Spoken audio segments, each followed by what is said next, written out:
Welcome, friends, to Faith in Healthcare. You know, something is happening to our kids, and any clinician working with young people, they'll tell you they feel it every day. Research suggests that rates of anxiety and depression among children and adolescents have doubled since the COVID pandemic.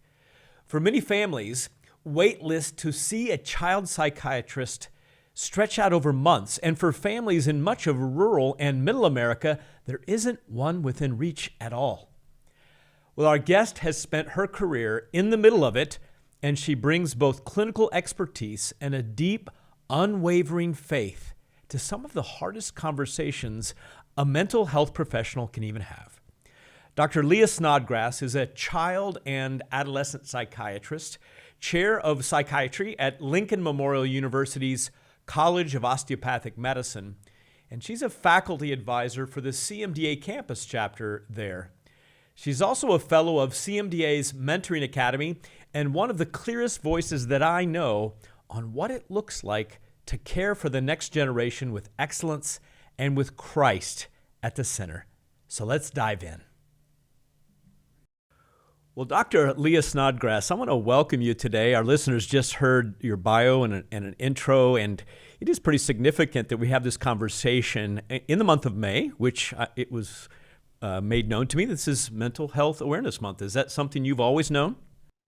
Yes, my students keep me pretty aware of that here at Lincoln Memorial University at the College of Osteopathic Medicine, especially our psychiatry interest group, PsychSign.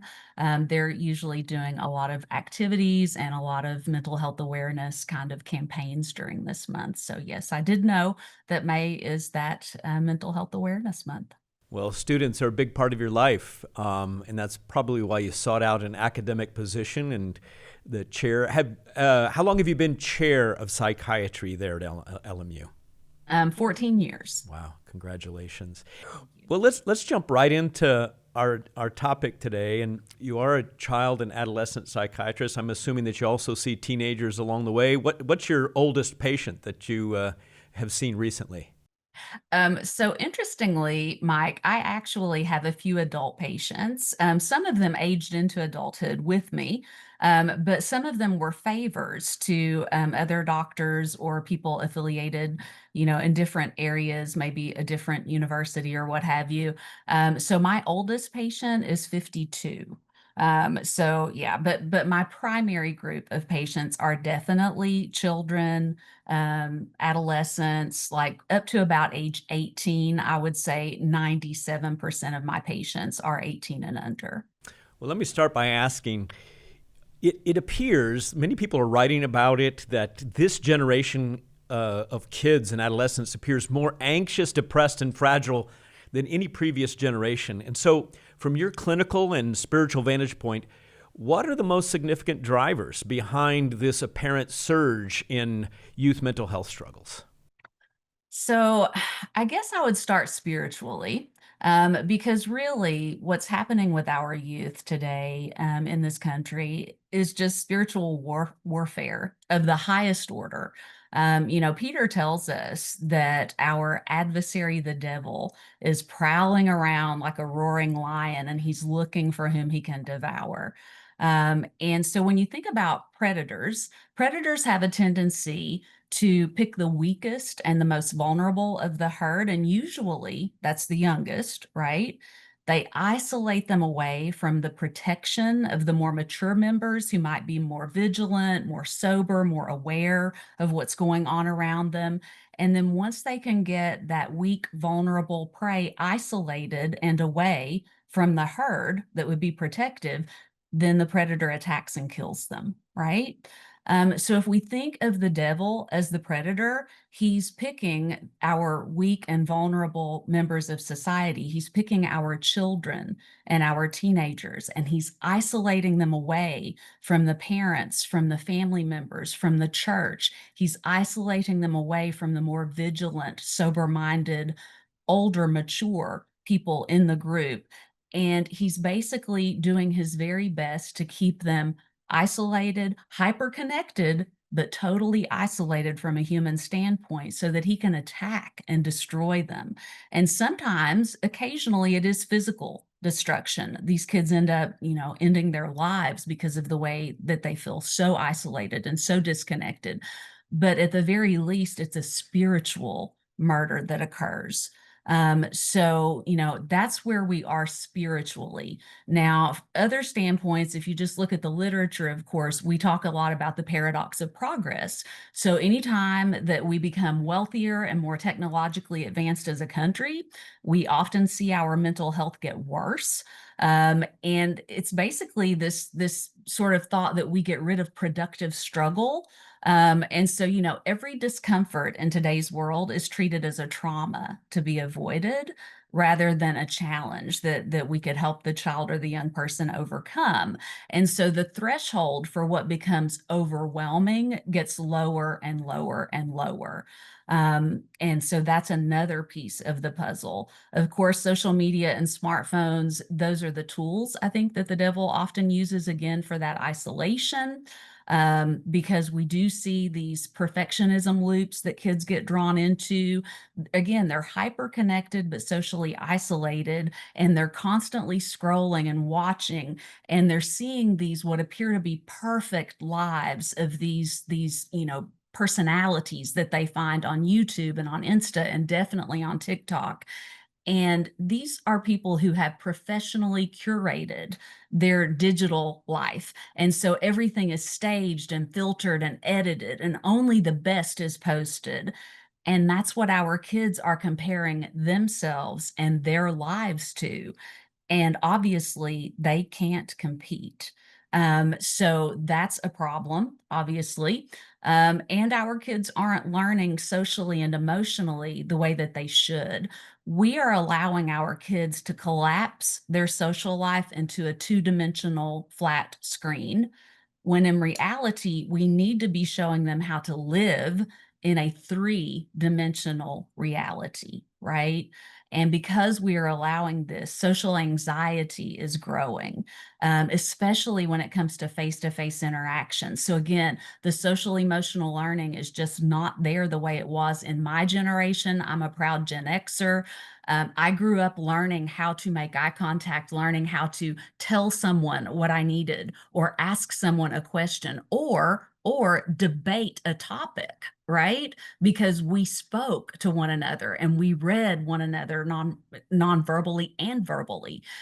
Nowadays, a lot of my kids are so consumed with digital communication, with texting, that they're terrified to make eye contact, terrified to speak. I have kids in my practice and one in my home, Mike, who refuses, almost flat out refuses to speak on the phone because of the anxiety that is built up about even speaking on the phone. Okay. So again, social anxiety, texting, that way that we've allowed them to become consumed with that type of communication is a big deal.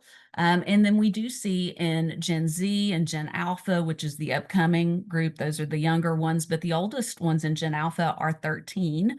The oldest Gen Zs are about 28, 29 now. They have destigmatized a lot of the mental health issues. So we see a much higher mental health literacy. These kids, social media can be a double-edged sword in this way, because it has developed some communities where kids can jump on and read about and learn about and get to know other people who are dealing with some of the same or similar mental health issues that they might be dealing with. So in that way, it prevents some of that feeling so isolated that no one else knows what you're going through, no one else understands you. So in that way, maybe it has been a bit of a help. I don't know if that's enough to offset the damage, but think about my generation, Gen X, perhaps boomers and silent generation, older generations. We never really talked about mental health. Mental health was not something that you discussed around the dinner table. It was not something that we had months of awareness for, right? Mental health was it was the dirty little secret. It was what you kind of tried to deal with on your own, out of the prying eyes of your friends, family, public. You did your best not to bring it up. right? Well, this generation sees mental health as part of physical global health. So they are not ashamed, and they are not ashamed to seek treatment. So destigmatization of mental illness in general has definitely led to a boom. And then I would be remiss if I didn't mention the pandemic, the COVID-19 pandemic. We are still seeing post-pandemic rates of anxiety and depression have doubled among youth. So the way I see it is all of those mental health issues, they were percolating kind of, they were bubbling to the surface, but not completely. Then the pandemic hits and the Band-Aid is ripped off. And so now what we're left with is this open wound. And that's where we're seeing, these kids who are feeling socially isolated, dependent on social media and devices, because during the pandemic, they became even more socially isolated, more physically isolated. A lot of my kids, their schools in Kentucky, where my practice is, I'm right on the border of Tennessee and Kentucky. Some of our schools were shut down for 2 years. That was 2 years of social and emotional learning, social outlets, of having coaches, mentors, teachers speaking into their lives that all went online. And it was very stressful, obviously, for the kids and for the parents. So there was a lot of stress. And so now we're seeing that social lag of 1 to 2 years in all of our kids who were of school age when the pandemic hit. So I probably gave a really long answer to a It's much okay. shorter question, but those It's are just okay. some of the things. Yeah.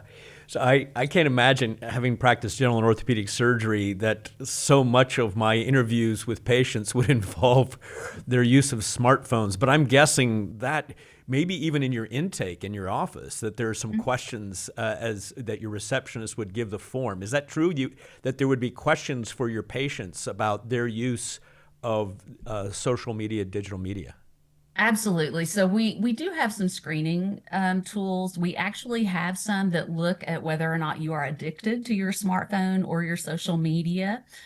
We also definitely have a screening process where that we ask them, how much time do you spend on your phone? What apps do you use the most often? And how do those apps affect you? How do they make you feel? Right? Do they Uh-huh. affect you emotionally or psychologically in any way? And then we definitely ask about, have you ever been cyberbullied? Have you ever engaged in any type of sexting, which is texting provocative pictures or being texted provocative pictures? Has anyone ever approached you online in a predatory way, and asked you to do something that made you feel very uncomfortable, or they've tried to meet you outside of being online, and that's stranger danger because you don't even know who this person is. So we definitely do screen and ask about that. Physically in session, Mike, what I can tell you is that if the parent is consumed with their phone, there's about a 99% chance that the kid is consumed with their phone as well. And so what I often have to do is remind the parent that the office where we are having this meeting is a no phone zone. That's for you and your kid. So if your phone dings, pings, rings, whatever, I expect you to ignore it, or I expect you to turn it off. Okay. And for the kid too. So sometimes parents and their addiction to their smartphones is very reflective of what we see in the kid. So, talk to us a little bit, Dr. Snodgrass, about similarities and differences between drug addiction and digital media or social media addictions, as you see it every week in your practice. Absolutely. So, clinically, the evidence is increasingly suggesting that we are dealing with this biological reality that is very similar to substance use and addiction. We know that social media in particular really does exploit the brain's reward system. The algorithms that are built into social media and built into our smartphones, they utilize something called variable rewards, and that's the exact same mechanism that's used in slot machines, because you don't know when that next hit of dopamine is coming. You don't know when you might get that like or that comment, or when your video might go viral.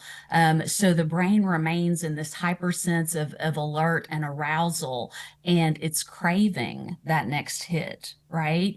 And we do see that kids are developing a tolerance effect. So as the brain becomes desensitized to the standard stimulus, they start seeking more extreme, more fast paced, more inflammatory content. They're trying to achieve the same dopamine spike that they used to get from more pedestrian type interaction.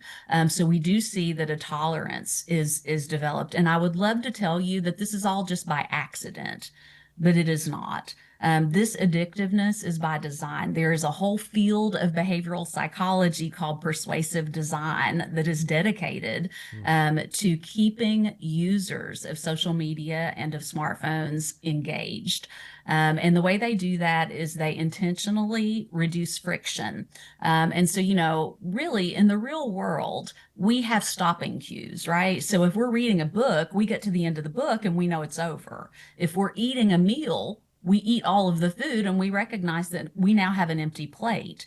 But digital platforms are built to be endless and bottomless. They override the brain's natural signal to move on to something different. And so what I hear from my kids are, I laid down at 9 p.m., Doc, and I was really just going to look at TikTok for a few minutes. And I started scrolling. And the next thing I knew, I look up and it's 1 a.m. and I didn't even fall asleep. And then when I did try to fall asleep, I laid there for 2 hours. It was 3 a.m. before I could go to sleep. These devices are designed to keep us awake, alert, invested, right? And the reason for that persuasive design is for advertising as well. We have to be awake to see the ads. We have to be willing to look at or read or see what's going on with the advertising. So it would make sense that they want us to stay on for hours and hours to expose us to what they're advertising. And if you think about it evolutionarily, so historically, think back to cave days, it was very important that you were socially accepted by your group so that you would not be eaten by the animals that were out there preying upon you, right? So there's this deep-seated evolutionary fear of social exclusion. And it's making it psychologically painful to disengage from some of these platforms for fear of missing out, for fear of not being engaged, not knowing what everyone else is talking about or thinking about or doing. So we are seeing that that's being exploited as well. So those are some of my thoughts about it. Yeah. Let's talk a little bit about chatbots and interactions of kids, adolescents, and teens with AI, and we whole spectrum of responses, even in my own heart and mind about AI. I love the tools and how it helps me be more efficient and productive. But then there are always these yellow or red flags that go up in terms of horror stories that we have heard. What are you seeing every week or every month in terms of what some of your patients have been encouraged or found themselves doing to harm themselves or engage in risky behaviors because of their interaction with AI? So, Mike, in the past, we feared that AI would be cold and unfeeling. But in reality, what we're finding is that artificial intelligence is actually too warm and too validating, and that is actually more destabilizing, especially to someone who's young and vulnerable. So again, the models are trained to be very helpful and very validating. And so they often fall into this sycophancy trap. So they reinforce these distorted thoughts. They can even reinforce delusions. We sometimes see what we call the romantic attachment risk occur. So again, our kids are hyper connected, but socially isolated. So they may develop this parasocial romantic attachment to a chatbot, to an AI-driven sort of entity with whom the kid is communicating. And the chatbot may use very affectionate, kind language, and the kid may become very emotionally kind of attached to or even dependent on that chatbot. And if the AI then generates harmful advice, even accidentally, the kid is going to be more prone to act on it because they think it's okay, right? They have this perceived bond with this quote person, which is actually artificial intelligence and actually a chatbot. We also know that some AI allows you to do the safety bypass where you can ask it to role play a very dark or sinister specific character.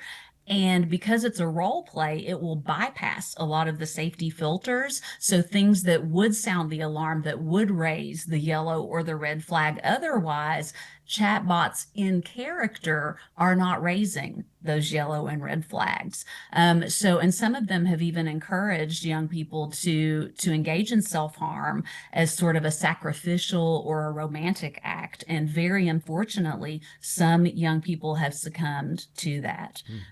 So those are some of the things that we're seeing with AI and with the chatbots. Without breaking any HIPAA rules, have you actually seen that in your practice with your patients, actually self-harm because of a conversation with a chatbot? So, I think it's still pretty much in its infancy. I think this is going to get a lot more traction as we move forward. But currently, as of right now, what I see a lot more of is dependence on social media and smartphones and video gaming for my young boys, more so than my young girls. But I do have some girls who are very video game dependent as well. But I don't hear as much about chatbots. But I'll be honest with you, we've not really updated our screening processes to ask about chatbots. So there is a point at which we do need to kind of, take that same social media and smartphone use screening and really finesse it. So we're digging a little deeper into, are you getting engaged with a chatbot? And if so, how are they meeting your needs? Like, what are you getting from them emotionally, physically, intimately, spiritually? Like, what are you finding from that chatbot? We do need to add that to our screens. To date, as far as I know, we have not. I'm guessing I'd love to be a fly on a wall when you go to church with your husband and the kind of conversations that you engage in at church, because there are parents and kids everywhere, obviously. So for those parents in your church or for those Christian healthcare professionals and or spouses, friends listening, how can we cultivate discernment about technology use, Dr. Snodgrass, not just in terms of limits, but in shaping wisdom, virtue, and resilience in our kids and young people? Yeah. So, for my parents who are believers, I always tell them, you really, you need to be as close and as clean and as calibrated as you can be to parent in today's world. So, make sure that your prayer life is very strong and very consistent. You need to start praying for your children before they're born, in today's world, and then obviously pray for them every single day of the rest of their lives for as long as you are alive. But in those prayers, ask God to show you, especially if you're with that age group of child that is now having access to digital media, to smartphones, to social media. Ask God to show you how to best manage that, because each child is unique and individual. And, some kids become consumed with devices and other kids do not. Like, it just doesn't hold that much attention for them. But you have to get really involved and really interested in what your kids are doing online. So I always tell my parents, friend your kids on all of their social media accounts so you can see what they're doing. But do not be surprised when you realize they have at least one or two or three other accounts on the same platform that you know nothing about. Because a lot of kids will put that forward facing kind of account that they allowed their parents and relatives to be a part of, but then they will have other accounts behind the scenes that are for exclusive groups of friends or, people that they want to have access to, that they don't want their parents to see what that interaction looks like.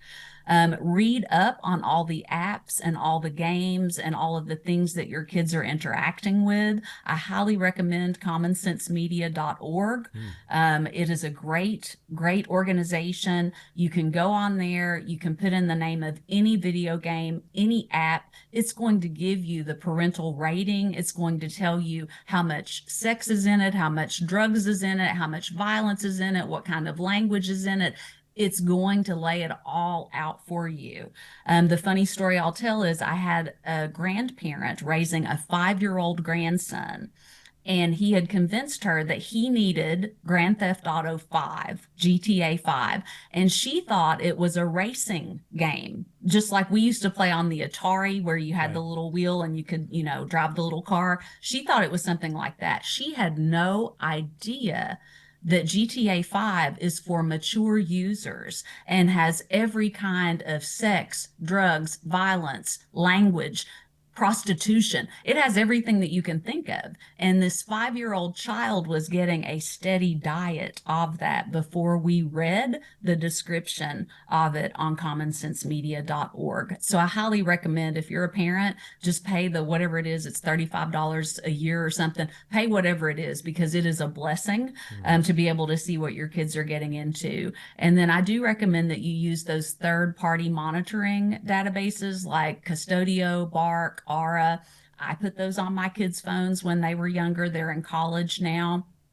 I was on there. I was seeing what kind of conversations they were having. And I set the filters pretty low. I wanted to see language. I wanted to see, what the content was. I wanted to see what they were looking at on YouTube. And if it red flagged it, I wanted to know what it was and why, so I could sit down with my daughters and say, what did you think about this? And why do you think that this was flagged?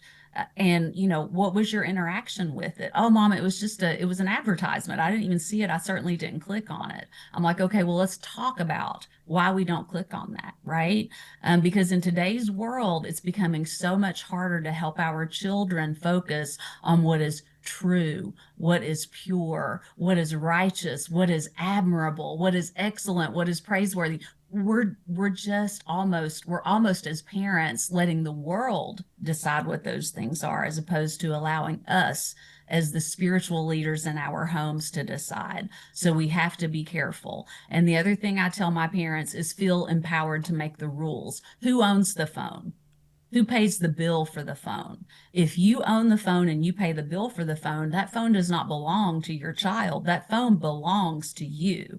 Therefore, you should feel empowered to make the rules, to set the boundaries, to do whatever is necessary to protect your child from the very thing that you have gifted to them. Because at the end of the day, it is a gift. Now, I do have the rare few teenagers mostly who work and have bought their own phone and they are paying their own phone bill. However, what I remind them is you're still living in your parents' home. And I was told when I was growing up, for as long as you live in my home, you follow my rules. And that has not changed as far as I know, just because it's 2026. So I do tell them to set limits and keep them set.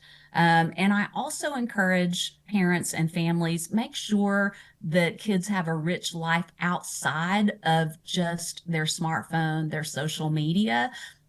Make sure that they're involved in church. And I'm not just saying, show up on Sunday morning occasionally.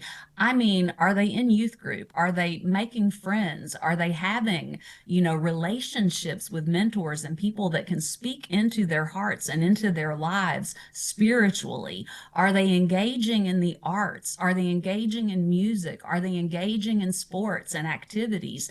There's got to be more to their lives than these phones and these social media platforms. Their lives can create a vacuum, and these phones can fill that void very, very quickly if it is allowed to do so. So those are some of the things that I talk to my parents and friends about at church. You may be getting some phone calls and some appointments from some parents who are hearing this great. Well, I don't have any room for any right now, but no. I would still talk to them about it. So. Well, with that in mind, let's just jump to this question. We hear that it's tough, that space to get into a psychiatrist's office or a child psychologist's office, it's limited and you have to wait months. So, one of the most incredible board trainings that I ever was a part of for CMDA was before I became CEO. Dr. Jean Wright, Chief Innovation Officer in Charlotte, has been involved with WPDC, our women's ministry, and giving many plenary. She's just a delight to listen to. But she said to our board, you'll appreciate this with all your colleagues, I think, very much. She said, if CMDA wants to take the long view and impact our culture, then convince all of your young people to go into psychiatry, and in particularly child and teen and adolescent psychiatry, because there are so few professionals doing that work. She had a teen of her own. She was struggling to get help with a daughter. And she said, Mike and board members, let's encourage our young people in medical school to consider psychiatry. So talk to us about the availability of your peers to see at a time when there's such a crisis in mental health for our young people.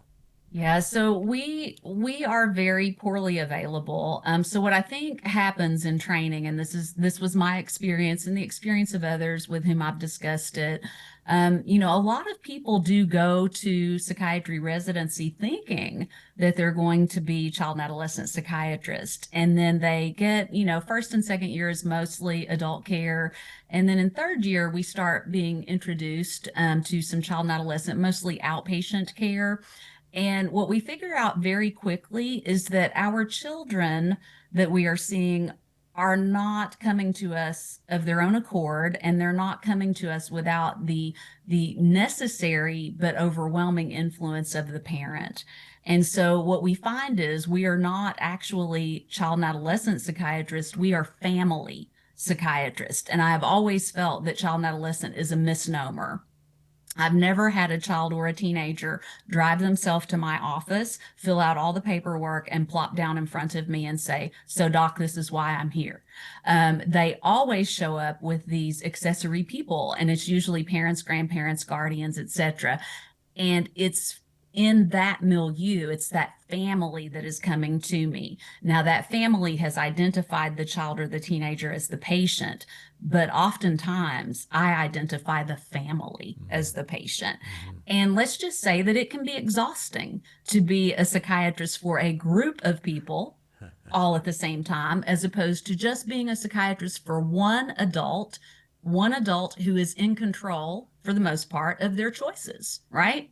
My children have virtually no control over their lives. Their parents do, right? If I prescribe something and the parent decides not to give it, the kid can't take it, right? If I recommend a certain type of therapy and the parent won't drive the kid to the therapy session, we're dead in the water. Right. So I think that is part of what happens in training is we figure out that, you know what, this is going to be exhausting, okay? But God is good, and God has given some of us such a heart and such a compassion for children, recognizing that they are not in control of their own fate, that we have to step in and we have to be the family's psychiatrist if that is what is necessary to change the trajectory of that child's life. And so there are those of us who feel that calling, and I think of it as a ministry. I don't stand in a pulpit. I sit in an office, but mine is a ministry, the exact same as any other. And we are called to this work. And we do this work because we love the child and we want to see them succeed. And so, again, there are very few of us in the country. If you look at the map, if you just go on ACAP, which is the National Organization of Child and Adolescent Psychiatrists, and you pull up the map, the entire country is red, meaning, and it's by county, and those are counties that have 0 child psychiatrists, okay? The vast majority of the middle of the country, the northwestern part of, there's a little corridor in the northeast and a little rim out in California, and maybe the very tip of Florida, where they've got plenty because those are academically oriented areas. The rest of the country pretty much in the red. So there's a desperate need. And I think what Dr. Wright talked about is absolutely part of my mission and part of my ministry. God placed me here in a medical school with a lot of medical students, and some of them are involved in the campus chapter of Christian Medical Dental Association, for which I serve as a faculty advisor. Yes, thank you. And I can find them pretty quickly, the ones that seem very interested in psychiatry. They start gravitating towards me, not because, maybe because we're in the Bible study together, but oftentimes they're like, oh, wait, she's a Christian and she's a psychiatrist. And I've never met anyone who did those two things at the same time. So they start, coming in, visiting with me, talking with me. I can start mentoring them as early as their first year. And thankfully, out of that, I have had several people who are now either in fellowship or out in practice as child and adolescent psychiatrists who are also followers, disciples of Jesus Christ. And so I really do believe that what Dr. Wright said is true. And that too is part of my mission and part of my ministry here at this medical school. So praise God that you took on the role of chair of our psychiatry section some time ago. You were there at the National Convention recently when I gave my CEO challenge and unveiled our new brand promise, which took for 5 words. I don't know that we've ever worked so hard for 5 words, but your faith and healthcare connected. And it really was an aha moment that I had, Leah. Actually, just as I was listening to Dr. Truman give his Bible teaching session, that we talk about integrating faith into healthcare, but the reality is so many of us, we came to Christ young. We really should be thinking about integrating our healthcare into our faith, the other way around. So talk to us a little bit. I've had many psychiatrists on this program over the last 7 years on a wide variety of subjects. One of the things that I find in common is that Christian psychiatrists have said that the mind, the heart, and the spirit, faith, they're so interconnected. I really feel uncomfortable talking about faith with my psychiatry patients. So with that in mind, how do you integrate faith into a psychiatry practice with young people and their parents? So, sometimes it's a silent integration and sometimes it's more of a discussion. So the way that I think of it is that, again, I feel the call on my heart to be an advocate for the child or the teenager sitting in my office.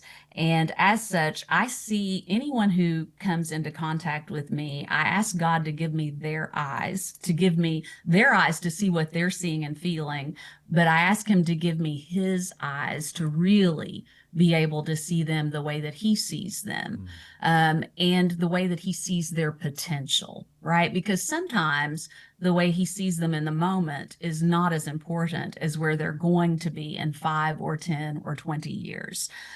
So as I'm listening to a child, a teenager, and then later when the family joins, as I'm listening, I'm asking God to give me the right heart, to give me the right attitude. I'm asking the Holy Spirit to give me discernment and to give me wisdom as I approach this. And that is really nothing that I think the parents or the kid even know is happening, right? But as a psychiatrist who is a believer, I am blessed in that I have the light of Christ. And so I can go into deep, dark places with my kids, with my teenagers, with even my adult patients. And I can shine light into that darkness because that is the light of Christ that shines in and through me. Now, I would not, under any circumstance, want to be an unbeliever without the light of Christ going into deep, dark places, because darkness cannot dispel darkness, can it? Right? Right. And so that's the blind leading the blind, in my opinion. And again, I do not proselytize in the course of my practice. However, if a child, a parent, if someone in my office brings up something about faith, they bring up and say, pray for me, or they say something along the lines of, when we are at church, we do this or we say this. I do kind of, finesse that, and I talk to them more about, so what are your beliefs? And what do you believe about God? And what do you believe about Jesus Christ? And tell me what your experience has been. And I will then kind of parlay that into a spiritual inventory, a conversation about their spirituality. And then we may even make the connection to how powerful and how important it is to have a relationship with God through Jesus Christ as a resilience factor, as a protection against what the world and what the devil would have you believe about yourself and about your family. So again, it does occasionally come up that the parent or the child or someone brings it up. Now, if they're a very young child, I'm very cautious about that. Right. But by the time they're a teenager, if they're talking to me about faith, then I feel compelled to at least share with them that, you know what, I'm a believer and I will absolutely pray for you. And if you're comfortable, I'll pray for you right now. Come closer to me. May we pray together. And so again, that does happen in my office. And so I agree with what you said. I think that, integrating our healthcare into our faith, because, we were following God way before Right. we were wearing a white coat, or Yeah. at least I was. Yeah. I've been a Christian for a long time. I've only been a doctor for a short amount of time comparatively. But again, I feel compelled to that. It's a wonderful, wonderful thing when you can bring God and bring the Holy Spirit into the office with you, and when you can recognize the power of having the instruction and the insight that only the Holy Spirit can give. Wow. Thank you for that answer. Well, we are running out of time, but I did want to touch on a subject that probably could take a whole podcast. And we have been in dialogue for the last 12 months or so, I think, about prescribing rates for antidepressants. And so let me just ask this. It seems that the prescribing rates for children and adolescents has risen sharply. So where do you see medication being genuinely helpful, and where do you worry that we may be reaching for a pill too early when something deeper is going on? Yeah. So, it's genuinely helpful when you have a kid for whom their functional baseline is suffering. So, if you have a kid with really severe ADHD, with really significant clinical depression, who are engaging in self-harm and having suicidal thoughts, then probably the deeper issue is neurochemical, neurobiological. And for those kids, we can sometimes use medication to just kind of reduce some of the noise that's going on in their minds, so that they can participate in and actually have benefit from psychotherapy, which the therapy is such a powerful and important part for kids, especially. I always tell my parents and kids, medication will work for as long as you physically have it and are physically taking it. But the tools and the skills that you learn in therapy, if you really employ them and learn them and commit them to memory and commit them to your heart, you will have them for the rest of your life. So please invest in the therapy. It is so incredibly important. I think, again, where you're trying to stabilize a child during a crisis, absolutely, medication can be used for that. You're always weighing risk versus benefit. You don't want a child to actually leave your office and do something horrible to themselves or someone else. So safety, you're always considering. And again, we know that, especially in kids with ADHD, we see what we call this cascade of failure. So, we expect our kids to sit in the classroom for 8 hours a day, roughly. And if a child has severe ADHD and cannot focus and cannot really do what they're being asked to do for 8 hours a day, how do you think that impacts their self-esteem and their self-confidence and their ability to move forward academically and even socially? It can really be devastating to these kids. And if someone doesn't step in and do something to help them through, and it may only take a year or 2 years or 3, it's not a permanent type of medication situation, but you need to help them through the rough patch and help them learn new and different ways to compensate for some of their ADHD symptoms, so that they can be successful academically and be successful as friends and as family members and so on. Kids who you just ignore and push down and push back are the kids who gravitate, when they get old enough, they're going to find something to treat their ADHD, their impulsivity, their lack of control, their depression, whatever it is. It does not matter to a child if it comes from a doctor or from a neighbor or a friend down the street. Okay. And so for those kids, it's incredibly important that we treat them appropriately and get them through those rough sort of, critical periods of development, so that they can move forward. Because again, education is foundational. If you don't learn what you need in first grade, you're not going to be able to learn what you need in second, third, or fourth grade, right? When we should worry, though, these are kind of the deeper issues. We should worry when kids are coming to us with things like situational ADHD and situational anxiety. So the example I'll give, if you have a really overcrowded classroom with a very burnt out, stressed out teacher, or if you have a kid who has a very decent school life, but they get home and the parent is overwhelmed and burnt out and stressed, then the report that you're getting from the teacher and or the parent may have nothing to do with a Yeah. neurobiological correctable condition, right? Yeah. Yeah. Maybe the teacher, So, the parents need to be on sedatives or something. well, and I do sometimes see that, but especially when there's a huge mismatch. This is what I see most often in practice. I see that I will get scales like a Vanderbilt rating scale or a Connor behavior rating scale from the teacher and from the parent to just kind of justify that, symptoms are present in two settings, right? That's required for the diagnosis of ADHD. The one that comes from the teacher, there's not that many problems or issues, mostly zeros, ones, meaning not at all or hardly ever, right? Then the one I get from the parent lists everything as often or very often.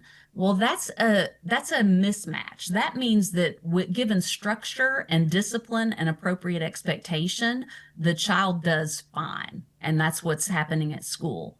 They get home and all bets are off, and there's no structure, there's no discipline, and there's limited expectations, and the parent cannot manage the child. And those kids, if that's the picture that I'm getting clinically, will never be medicated, but that parent and I will have a very in-depth conversation about their mental health and whether or not they might benefit from their own seeking of psychotherapy and or medication management, because many times those are parents who are depressed, distressed, anxious, etc. So I do see that. But again, trying to recognize what is situational versus what is neurobiological is very, very important, especially for children, because these are developing minds. They're spongy little brains, and we don't want to do anything that would hurt that or hurt them in their development. I also think that, we know that for a child or an adolescent to be thoroughly evaluated and given a diagnosis, that can often take hours. Okay. That first visit with me is 1 hour. Well, guess what? I spend at least a couple more hours just making phone calls, talking to people like the social workers, the guidance counselor, the therapist that's based at the school.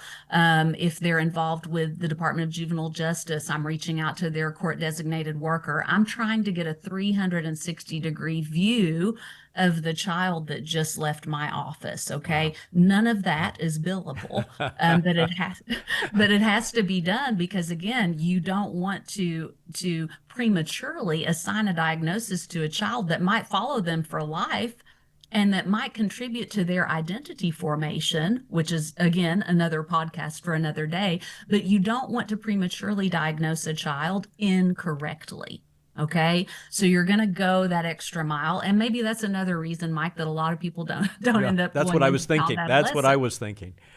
right? Because it's not as cut and dry as this is your patient and you only have to deal with them. Maybe that's part of it too. But at any rate, a lot of these kids are not being taken to a child and adolescent psychiatrist because there are so few of us, right? They're going to their primary care physician, their devoted, lovely, wonderful primary care providers, the pediatrician, the family practice doc. And the family is like, Doc, this is what's going on. What can we do? And this primary care physician wants to alleviate the suffering of this family and of this child. And guess how long they have to figure it out? 15 minutes. Okay. Mm-hmm. And so that diagnostic shortcut can often happen where they're like, I kind of sort of get it. There's ADHD. Let's just try a stimulant. Here, try this. I'll see you back in a month and we'll see where we're at. That is a problem, Yeah. but that is a systemic issue. That is a problem in that we don't have enough providers who are trained in child and adolescent mental health. And it's just, it's in the hearts of these wonderful primary care physicians that they desperately want to help the child and the family that's sitting across from them. And that's the one thing that they know they could do. And guess what? It might work. Or at least it might work until they can get in to see a child and adolescent psychiatrist. And then if they decide to change it, they can, but at least they've put a Band-Aid on it until that child can get to the provider that they need. For me, if you call today and ask to see me, I don't see patients full-time because of my academic position. I only see patients part-time. If you call today and your child is in crisis, my office has no choice but to tell you that it will be 4 months before I can see you. Okay. Now, in the interim, we're going to set you up with therapy. You're going to see a therapist on the regular between now and then. And if things get really bad, that therapist is going to really come to me and say, listen, you've got to open a spot. You're going to have to see them over lunch or at the end of your day when everyone else is, finished, because we can't keep holding this off, or else they're going to have to go to the hospital.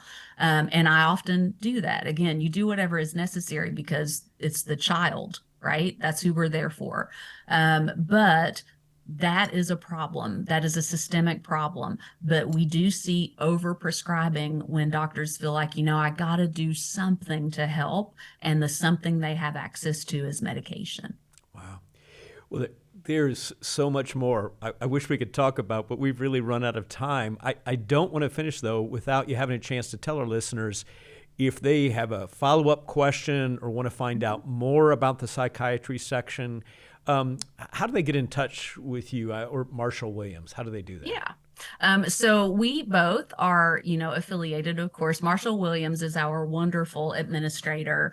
If you are interested in the psychiatry section and finding out what we do, what our mission is, we have a route that you can go through the cmda.org website. And I'm not exactly sure, but if you just search CMDA psychiatry section, it's going to take you pretty quickly to our section of the CMDA website. You can always email me. I am on email way more than I should be. But my email address, I'm sure, Mike, you can share it somewhere as part of the notes or the chat. Please do that for anyone who has questions or who would like to speak about any of these issues further. Of course, Marshall is also available via email if you'd like to include his cmda.org email. But yeah, we're all very, very excited to see that a lot more young people are interested in psychiatry, are interested, praise God, in child and adolescent psychiatry. We just are desperate to be the light to these young people who are struggling. And that is what we have been called to a season such as this for. Yes, and I know you care deeply about mentoring. You've talked about it during this conversation. And you also, not too long ago, completed the fellowship in our Mentoring Academy. So mentoring is something I've heard over and over about from your colleagues, previous chairs in the psychiatry section. So if any young psychiatrists or psychiatrists to be are out there that want to mentor, wow, does our psych section want to hear from you? So that's right. Dr. Leah Snodgrass, it's been a privilege and a pleasure to talk to you today. And I look forward, hopefully next year in Cincinnati. I will be there. Yes, come see me in Cincinnati because I can drive to it and it's in the Eastern Standard Time Zone. Well, God bless, give you a great summer, Leah, and also a great week this week, seeing patients and being a great ambassador for Christ. Thank you. I appreciate it. Dr. Leah Snodgrass doesn't just treat children, she advocates for them. She's training up the next generation to care for them and prays over them in her office when the moment calls for it. What she reminded us today is that the crisis our young people are facing isn't only neurological or social, it's spiritual. And the answer isn't just a better app filter or a new medication protocol. It is connection to family, to mentors, to the church, and ultimately to the God who created them and calls them by name.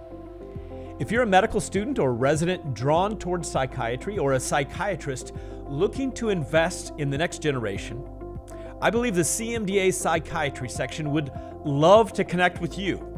You can visit psychiatry.cmda.org to learn more, or just email Marshall Williams, he's the administrative assistant, at psychsection@cmda.org to get in touch with them today. If this conversation encouraged or equipped you, please consider sharing it with a fellow clinician or a parent who needs to hear it right now. And subscribe so that you don't miss future episodes of Faith in Healthcare. Well, next week, Dr. Amy Givler joins us for a conversation on one of the most talked about drug classes in modern medicine, GLP-1s. We'll trace the history of these groundbreaking medications, as well as explore how they have transformed diabetic care, and we'll spend significant time on the question that so many patients and clinicians are asking: what does this mean for weight loss and the fight against obesity in people who don't have diabetes? I do want to thank you for listening to Faith in Healthcare today, where I promise to you as a listener, or better yet, a subscriber to this podcast, whether you're a healthcare professional or a patient who loves Jesus Christ, is this: we will do everything we can at CMDA to keep your faith and healthcare connected. We'll see you next time, Lord willing.